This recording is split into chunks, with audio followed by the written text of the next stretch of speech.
Hello viewers, আসসালামু আলাইকুম। আশা করি ভালোই আছেন। আজকে আমরা আলোচনা বিষয় হচ্ছে আপনার প্রফেশনাল লাইফে আপনি কি কাজ করলে আপনার পারফরম্যান্স ভালো করতে পারবেন, আপনার চাকরিটাকে ডেভেলপ করতে পারবেন বা ইমপ্রুভ করতে পারবেন, প্রমোশন পাবেন প্রতি বছরে, সেই অ্যালগরিদম নিয়ে আজকে আলোচনা করব। আপনি থাম্বনেইলে দেখতেই পারছেন যে প্রফেশনালের মৌলিক অ্যালগরিদমটা হচ্ছে আপনি কোন লেভেলে কাজ করলে, কিভাবে কাজ করলে আপনার দৈনন্দিন যে অ্যাক্টিভিটিস, আপনার ডেইলি যে অ্যাক্টিভিটিস, সেই অ্যাক্টিভিটিস কাজ করলে আপনার প্রমোশন হতে পারে, আপনার বসের নজরে আসতে পারেন। আপনার বস এবং টপ ম্যানেজমেন্টের নজরে আসা মানেই আপনার প্রমোশন ধরে নিতে পারেন। কারণ আপনার যে অ্যাটিটিউড যদি খারাপ হয় তাহলে আপনার প্রমোশন কিন্তু ডিমোশনে যাবে। সো এই জিনিসটা মাথায় রেখে আজকে আমরা কিছু গোপন টিপস দিব, যে টিপসগুলো আপনার বসও আপনাকে বলবে না, বা অফিসের সেই যে অ্যালগরিদম বা অফিসে যে রুলস আছে যে আমি কোন স্টাফটাকে ডেভেলপ করব, কোন স্টাফটাকে আমি প্রমোশন দিব, সেটা কিন্তু আপনি সহজেই জানেন না। তো আজকে ডেলি দৈনন্দিন কাজে কি অ্যাক্টিভিটিস করলে, আপনি কি কাজ করলে আপনার প্রমোশন পাওয়ার সম্ভাবনা বেশি। সো ভিডিওটা একটু লম্বা হবে, আপনি অবশ্যই ভিডিওটা শেষ পর্যন্ত দেখবেন, কারণ কিছু ইনফরমেশান পাবেন যেটা আপনার লাইফে বা প্রফেশনাল লাইফে খুবই কার্যকর ভূমিকা পালন করবে। সো ভিডিওটা শেষ পর্যন্ত দেখতে থাকুন। আপনার দৈনন্দিন অ্যাক্টিভিটিসে প্রথম যে অ্যাক্টিভিটিসটা সেটা হতে হবে আপনার প্রতিদিন আপনার যে টাইম, অফিসিয়াল যে টাইমটা আপনার দেওয়া আছে সেই টাইমে 10 মিনিট আগে অফিসে প্রবেশ করতে হবে। ফার্স্ট অফ অল আপনার ডিসিপ্লিন, দ্যাটস মিন আমি ডিসিপ্লিনের কথা বলতেছি। আপনি প্রতিদিনই দেখবেন যে আপনার যদি 8টায় বা 9টায় যদি অফিস থাকে, সেক্ষেত্রে যদি আপনার 9টায় 5-এ বা 9টায় 3-এ বা 9টায় 1-এ যান, এরপরেও এটা কিন্তু মনিটরিং হচ্ছে এইচআরের মাধ্যমে, বা যারা ফান্ডস করেন তারা সফটওয়্যারের মাধ্যমে নিয়ন্ত্রিত হচ্ছেন। আপনি যদি 6 মাস বা 1 বছরে যখন সেই আপনার অ্যাটেন্ডেন্সটা আপনার দেখা হবে বা মনিটরিং করা হবে, অ্যানালাইটিক করা হবে, তখন আপনাকে এখানে একটা মার্ক দেওয়া হবে যে আপনার স্টাফ হিসাবে কীরকম, আপনার ডিসিপ্লিন কেমন, আপনার কাজ করার আগ্রহ আছে কিনা। ওই রুলস বা এই ডিসিপ্লিন ভঙ্গ করলে বা ভঙ্গ না করলে আপনার এটার উপর ইফেক্ট পড়বে। এটা ফার্স্ট অ্যালগরিদম। অর্থাৎ আপনি যদি ডিসিপ্লিন সঠিকভাবে রাখেন, আপনি এটা এখানে মার্ক পাবেন 5 বা 10। যদি আপনি প্রতিদিনই আপনার 10 মিনিট আগে যান বা 5 মিনিট আগে যান, সেক্ষেত্রে আপনার ভালো একটি দিক আপনি সেখানে খুঁজে পাবে এইচআর ডিপার্টমেন্ট। শুধু খালি আপনার বসই আপনাকে প্রমোশন দিব বিষয়টা এরকম না। আপনার ওভারঅল সবারই নজরে আসতে হবে, আপনার যত স্টাফ বা টপ ম্যানেজমেন্ট আছে তাদের সবারই নজরে আসতে হবে। এই জিনিসটা আপনার মাথায় রাখতে হবে। তো প্রথম আপনার অবশ্যই ডিসিপ্লিনটা রক্ষা করতে হবে। সেকেন্ড যে অপশানটা সেটা হচ্ছে সততা, হনেস্টি।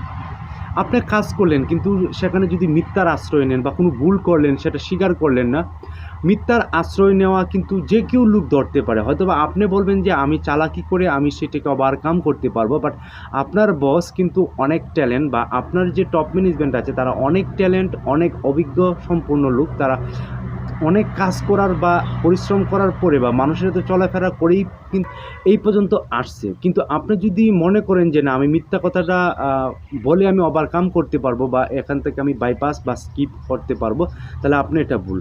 সো আপনি সবসময় যদি কোনো ভুল করে ফেলেন, যদি আপনার কাজে কোনো ভুল আসে বা ভুল হয়ে যায় মনের অজান্তে, হতেই পারে। যারা কাজ করে বেশি তারাই কিন্তু ভুল করে, আর যারা কাজ না করে তারা কিন্তু ভুল করে না। সো ভুলটা হওয়ার সাথে সাথে আপনার বস বা আপনার সাপোর্টিং টিম যারা আছে তাদের কাছে পরামর্শ নিতে পারেন, কোলাবরেশন করতে পারেন। সো এই জিনিসগুলা আপনার খুবই ইম্পর্টেন্ট, কারণ আপনি যদি ভুল করেও যদি আপনি ভুল স্বীকার না করেন, বা আপনি যদি এড়িয়ে চলেন বা ওভারকাম হওয়ার চেষ্টা করেন বা স্কিপ করার চেষ্টা করেন, সেক্ষেত্রে আপনার ইফেক্ট হতে পারে, আপনার প্রফেশনাল লাইফে সেটা ইফেক্ট হতে পারে খুব দুর্দান্তভাবে। সো আপনি সবসময় সততা থাকবেন। আপনি যে কোনো ভুল হন না কেন, যে কোনো ভুলের সম্মুখীন হন না কেন, আপনি ইজিলিভাবে আপনার বসের সাথে সেই বিষয়টা নিয়ে ওপেন আলোচনা করবেন। সো অনেস্টি একটি বিশাল অ্যালগরিদম, এটা আপনার সব মানুষ আপনাকে পছন্দ করবে। আপনার এইচআর ডিপার্টমেন্ট, আপনার টপ ম্যানেজমেন্ট, জিএম, সবাই কিন্তু আপনি সততার প্রতি আপনার যদি বিশ্বাস একবার অর্জন করতে পারেন, তাহলে কিন্তু আপনার অনেক একটি ভালো একটি স্টাফে নির্বাচিত হবেন বছরের শেষে। সো এটা মাথায় রাখতে হবে। তো ফার্স্ট অফ অল আপনার প্রতিদিন অ্যাক্টিভিটিসের মাধ্যমে, ডেইলি অ্যাক্টিভিটিসের মাধ্যমে অবশ্যই ডিসিপ্লিন বজায় রাখতে হবে। নাম্বার 2, আপনাকে সততা অর্জন করতে হবে। নাম্বার 3, হার্ড পরিশ্রম নয়, স্মার্ট ওয়ার্ক করতে হবে। আপনি সারাদিন গাদার মতো কাটাকাটি করলেন, কোনো ডিসিপ্লিন নাই বা কোনো প্ল্যান নাই। আপনার যে অ্যাক্টিভিটিসের একটা প্ল্যান থাকার কথা, যে কোন কাজটা গুরুত্ব আগে দিব, এরপরে সেকেন্ড গুরুত্ব কোনটা, থার্ড গুরুত্ব কোনটা, এই বিষয়গুলো আপনার অবজারভেশন করতে হবে। প্রতিদিনে আপনার 10 মিনিট বা 15 মিনিট আপনার আপনার যে প্রতিদিন বা ডেইলি অ্যাক্টিভিটিসের উপর আপনাকে অবশ্যই নজর দিতে হবে।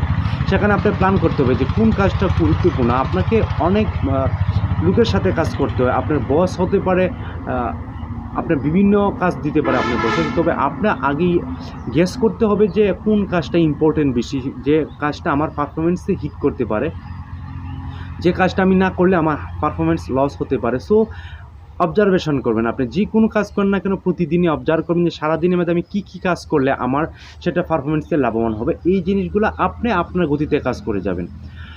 সো আপনাকে অবশ্যই স্মার্ট ওয়ার্ক করতে হবে, অর্থাৎ এলোমেলোভাবে কোনো কাজ করা যাবে না। আপনার সবসময় প্ল্যান অনুযায়ী কাজ করতে হবে। প্রতিদিন যে কাজটা ইম্পর্টেন্ট, যে কাজটা গুরুত্বপূর্ণ, যেটা আপনার কেরিয়ারের সাথে যায়, বা আপনার যে জব ডেসক্রিপশান আছে বা জব রেসপন্সিবিলিটি আছে সেটার সাথে যাতে যায়, সেই বিষয়টি আপনার অবশ্যই খেয়াল করতে হবে। অর্থাৎ আপনার স্মার্ট ওয়ার্ক হচ্ছে আপনার থার্ড অ্যালগোরিদম আপনার প্রফেশনাল লাইফে। দেখবেন নাম্বার 4, আপনার অবশ্যই আপনি পজিটিভ থিঙ্কিং থাকতে হবে সব সময়। আপনি যদি পজিটিভ থিঙ্কিং আপনার না থাকে, আপনি যদি সব সময় সব কাজই নেগেটিভ আসে, আমি পারবো না, না শব্দ যদি আসে, তাহলে কিন্তু আপনি সেখানে পারফরমেন্স ভালো করতে পারবেন না। সবসময় একটি ম্যানেজমেন্ট চায়, বা আপনার বস চায়, বা যারা টপ ম্যানেজমেন্ট তারা সবসময় চায় যে একটা পজিটিভ মাইন্ডের একটা লোক আমার অধীনে কাজ করুক। যে কাজটাই দিবেন চেষ্টা করবেন, আপনি না বলবেন না। সো এই বিষয়গুলো খুব মাথায় রাখবেন যে পজিটিভ থিঙ্কিংটা অনেক বিশাল বড় একটা ফ্যাক্ট। আপনি যদি না বলা শিখেন খুব সহজেই, যে আমি কাজটা পারবো না, বস আমাকে এটা দিয়েন না। হ্যাঁ, না বলাটা একটা অনেক সময় একটি না বলতে হয় কোনো সময়। সেটা হচ্ছে আপনি অন্য ডিপার্টমেন্টের কোনো কাজ যদি আপনার মাথায় আসা পড়ে, বা আপনি যদি বেশি কোঅপারেট মাইন্ডের হয়ে থাকেন, সহযোগিতার মাইন্ড হয়ে থাকেন, তাহলে সেক্ষেত্রে আপনি কিন্তু অনেকটা পারফরমেন্স হিট পেতে পারেন।